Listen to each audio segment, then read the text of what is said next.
Chapter 11. After breakfast on Saturday morning, I followed Molly, Celeste, and Brad to the music room. They planned to practice for the talent show audition Sunday afternoon. That Marv is such a pest, Brad complained.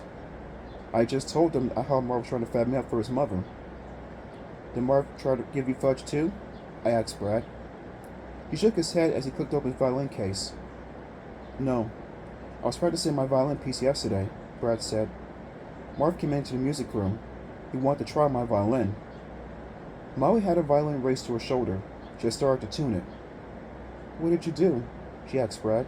Did you let him try it? No way the little creep is getting his paws on this, Brad declared. I kicked him out of here. He's just lonely, Celeste chimed in. He doesn't fit here in the school. You should be nicer to him, Brad. No way, Brad declared, tuning his instrument. Brad is right, Molly said. Marv is a monster, too. Don't forget it. He's very close with his mom, and now he's helping with fighting Paul. I'm not afraid of him, Brad muttered. If he bothers me again, I'll punch his lights out. Molly let out a sigh. She lowered her violin and turned to Brad. I'm so scared, Brad. I can't believe you and I have to compete with each other. Why can't Mrs. Mark let us both play violin in the talent show? Don't worry about it, Brad replied.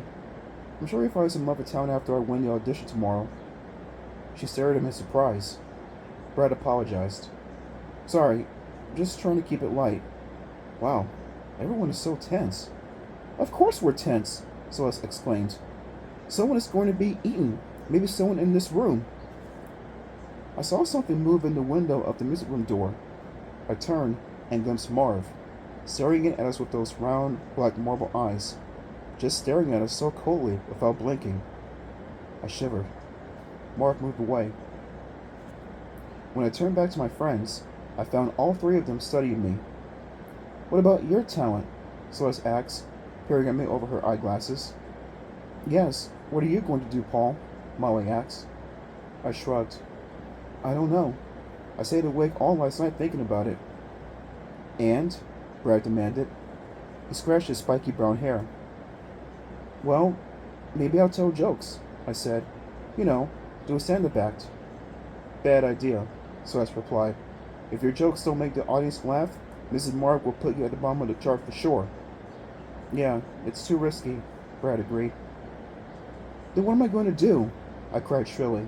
I can't sing like you, Celeste. I don't play a musical instrument, and I have an idea, Molly cut in. It's a weird idea, but it's an idea. We all turned to her. She rested her violin on her lap. Balloon animals, she said. I squinted at her. Excuse me? I just remembered my mom packed this box of balloons in a suitcase, Molly explained. I'll bet you could teach yourself how to make funny balloon animals, and you could tell jokes while you make them. That's a pretty cool idea, Brad said.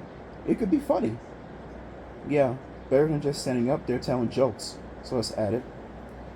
Well, I hesitated. Okay, I'll try it. Thanks, Molly. You have to ask Mrs. Mark, Brad said. You have to get her permission. That's right. She has to approve every act, Celeste agreed. Go get her permission, Molly said, tucking her violin in his case. She's usually in the classroom on Saturday mornings. I'll go get the box of balloons. She clicked the case shut, then hurried out the music room. I was in no big hurry to see Mrs. Mark again, but I had no choice. I made my way down the long hall to the classroom. I felt excited about the balloon act.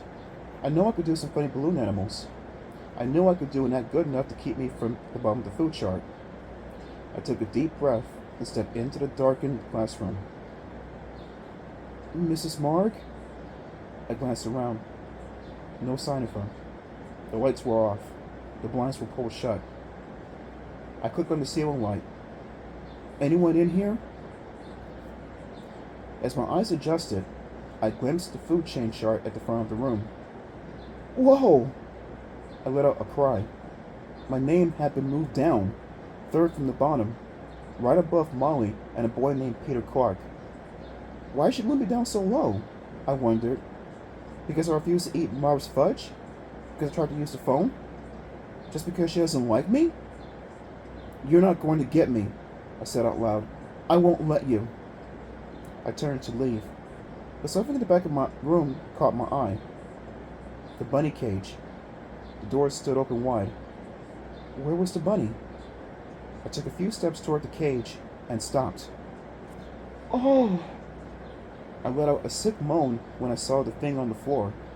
At first, I thought it was a cotton ball, but as I stared down at it, I knew what it was.